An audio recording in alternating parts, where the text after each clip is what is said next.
नमस्कार. Banking and फायनान्सच्या या लेक्चरमध्ये आपले सर्वांचे पुन्हा एकदा सहर्ष स्वागत आहे. आजच्या या सेशनमध्ये बँक खाते बंद करण्याची प्रक्रिया याविषयी आपण सविस्तर चर्चा करणार आहोत.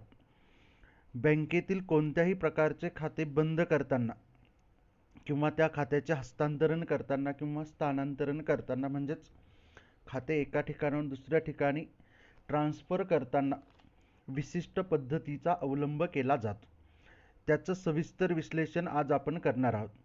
खाते बंद करण्याच्या प्रक्रियेमध्ये खाते बंद करणे आणि खाते ट्रान्सफर करणे असे दोन भाग आहेत. त्यापैकी प्रत्यक्ष खाते बंद करणे याविषयी आपण सविस्तर चर्चा करणार आहोत. बँक आणि खातेदार यांच्यातील संबंधानुसार किंवा विशिष्ट परिस्थितीनुसार विशिष्ट खाते चालू ठेवण्याचा किंवा खाते बंद करण्याचा निर्णय हा अवलंबून असतो. खाते बंद करण्याची प्रक्रिया खातेदार आणि बँक या दोघांनाही करता येते. म्हणजेच खातेदाराला बँकेकडे लेखी अर्ज करून कोणत्याही कारणाचा संदर्भ न देता आपले खाते बंद करता येते. म्हणजे बँकेला खाते बंद करत असताना खातेदाराकडून कुठल्याही प्रकारचं कारण देण्याची आवश्यकता नसते, गरज नसते. कुठल्याही वेळी कुठल्याही क्षणी खातेदाराला आपलं बँकेतील खातं बंद करता येतं. त्याचप्रमाणे बँक देखील विशिष्ट परिस्थितीत खातेदाराला सूचना देऊन त्याचे खाते बंद करू शकते. परंतु बँकेकडून जेव्हा खाते बंद केले जाते त्यावेळेस त्या ठिकाणी संबंधित खातेदाराला लेखी सूचना दिली जाते, त्याला कळवलं जातं. त्यानंतर खातं बंद करण्याचा निर्णय घेतला. खाते बंद करण्याच्या पद्धतीचं जर विवेचन केलं तर त्याचे प्रमुख दोन प्रकार पडतात. त्यातला पहिला प्रकार आहे खातेदाराकडून खाते बंद करणे आणि दुसरा घटक आहे बँकेकडून खातेदाराचे खाते बंद करणे. बँकेचा खातेदार हा वेगवेगळ्या कारणाने किंवा पुढील प्रकारच्या विशिष्ट परिस्थितीत बँकेतील आपले खाते बंद करण्याबाबत बँकेला विनंती किंवा सूचना करू शकतो. तर खातेदाराकडून खाते बंद करण्यासाठी जी परिस्थिती असते किंवा जी कारणं असतात त्या कारणांचा विचार केला तर त्यातलं पहिलं कारण असतं खातेदाराची इच्छा. दुसरं कारण आहे बँकेकडून मिळणाऱ्या असमाधानकारक सेवा.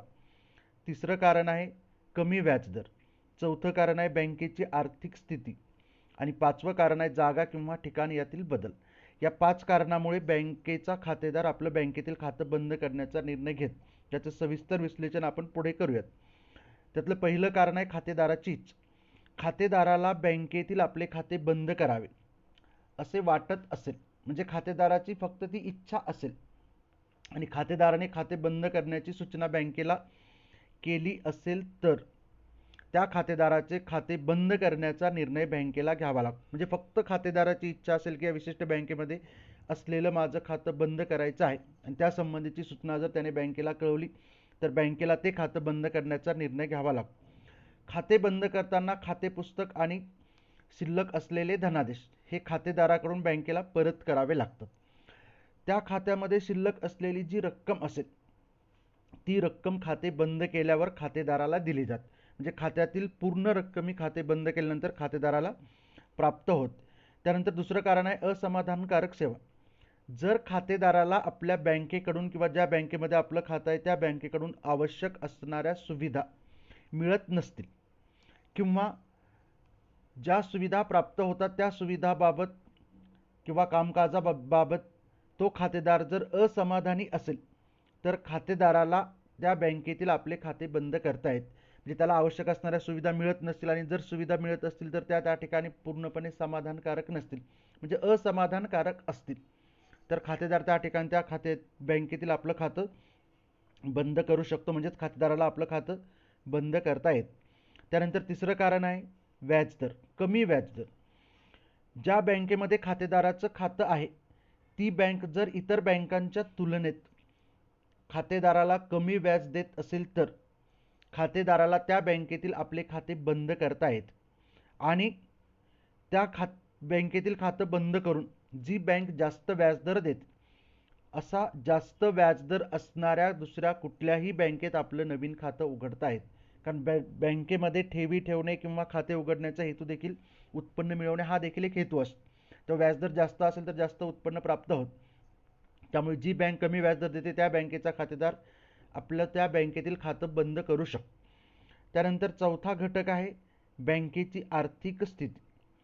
बँकेची आर्थिक स्थिती कमकुवत होत असल्याबद्दल जर खातेदाराला शंका आली असेल आणि त्याबाबत त्याची जर त्या ठिकाणी तशी खात्री पटली असेल तर खातेदार आपल्याला त्या बँकेतील जे खातं आहे तर ते खातं त्या ठिकाणी बंद करण्याविषयीची हालचाल करत.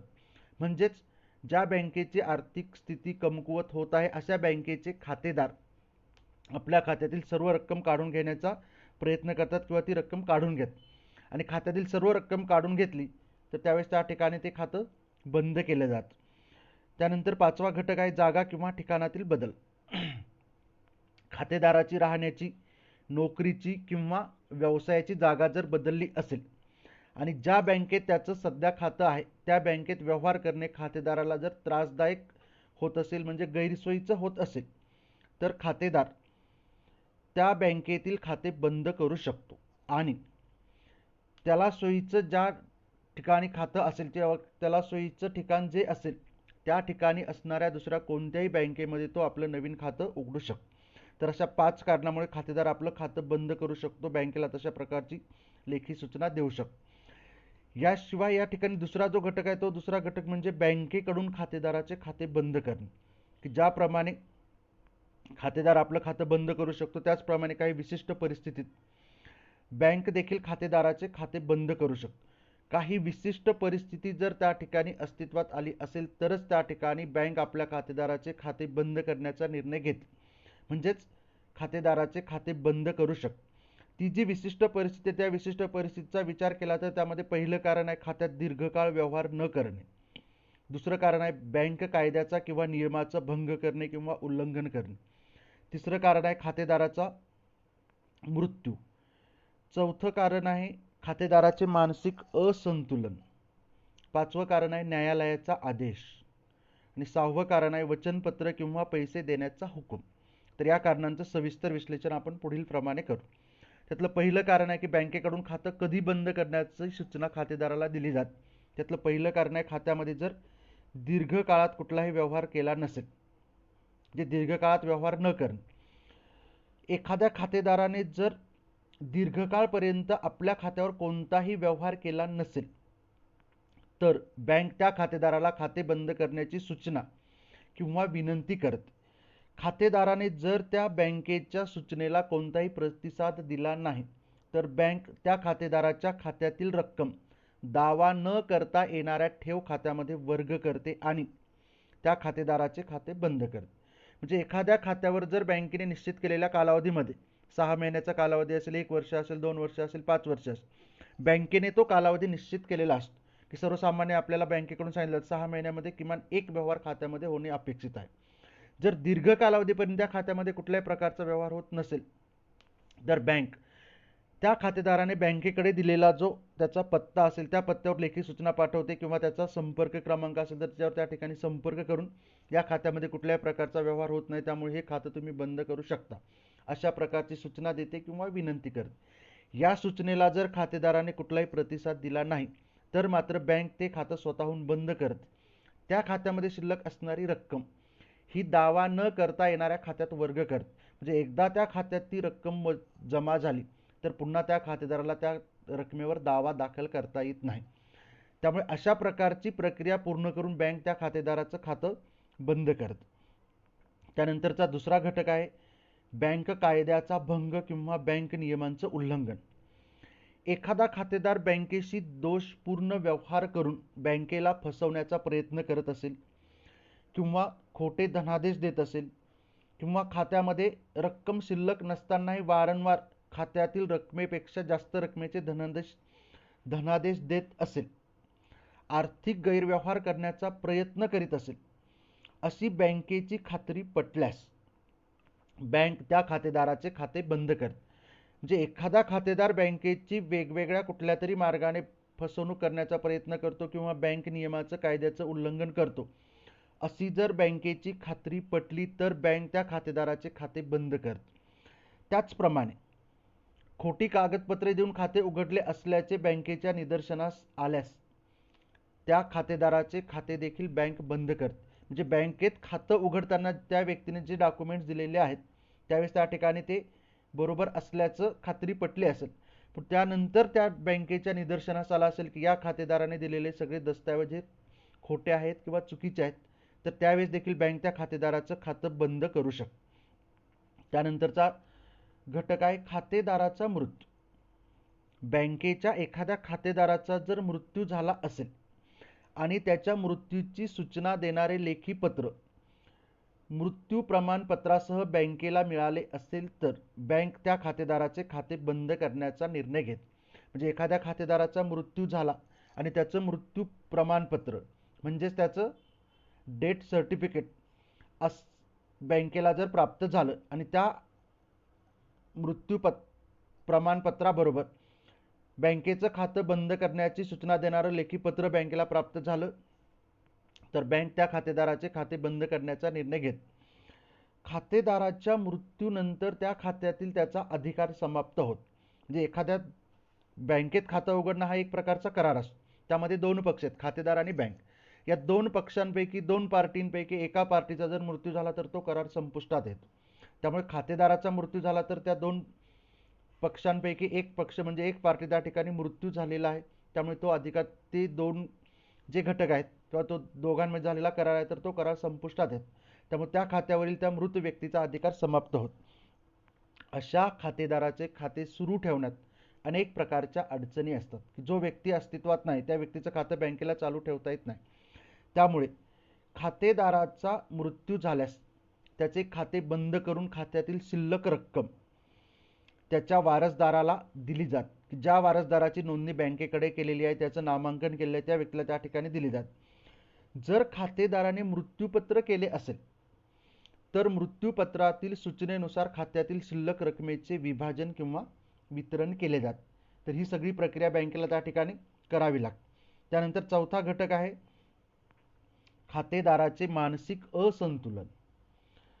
खातेदाराचे मानसिक संतुलन बिघडले असेल म्हणजेच सामान्य भाषेमध्ये आपण त्याला म्हणतो खातेदार वेडा झाला असेल किंवा खातेदार मानसिकदृष्ट्या विकृत झाला असेल व त्याच्या नातेवाईकांनी सक्षम अधिकाऱ्याच्या वैद्यकीय अधिकाऱ्याच्या प्रमाणपत्रासह बँकेला त्याच्या मानसिक स्थितीबाबत सूचना केली असेल. म्हणजे एखाद्या खातेदाराची मानसिक स्थिती असंतुलित झालेली आहे अशा प्रकारची सूचना त्याच्या नातेवाईकांनी बँकेला दिली असेल परंतु त्यासोबत सक्षम वैद्यकीय अधिकाऱ्याचं प्रमाणपत्र असेल आणि बँकेला तशी सूचना दिली असेल आणि संबंधित खातेदाराचं खातं बंद करावं अशी बँकेला विनंती केली असेल तर बँक त्या सर्व संबंधित बाबींची खात्री करून घेत. त्यामध्ये जर सत्यता आढळली तर त्या खातेदाराचे खाते बंद करण्याचा निर्णय बँकेकडून घेतला जातो. म्हणजे बँकेला जर नातेवाईकांनी कळलं की ह्या विशिष्ट व्यक्तीची मानसिक स्थिती बिघडलेली आहे म्हणजे त्याचं असंतुलन त्या ठिकाणी निर्माण झालेलं आहे तर त्याची बँक चौकशी करते. खातेदारच्या नातेवाईकांनी दिलेली सगळी माहिती खरी आहे असं जर बँकेला वाटलं तर त्या ठिकाणी बँक त्या खातेदाराचे खाते बंद करण्याचा निर्णय घेते. त्यानंतर पाचवा घटक आहे न्यायालयाचा आदेश. एखाद्या खातेदाराच्या खात्यातून विशिष्ट रकमेचे प्रदान करावे किंवा करू नये असा आदेश न्यायालयाकडून बँकेला दिला असल्यास त्या खात्यातील व्यवहार थांबवले जातात. म्हणजे सामान्यपणे एखाद्या खातेदाराच्या खात्यातून सगळे व्यवहार बंद करावेत म्हणजे त्याच्या रकमेतून प्रदान थांबवावं असा आदेश न्यायालय देतं.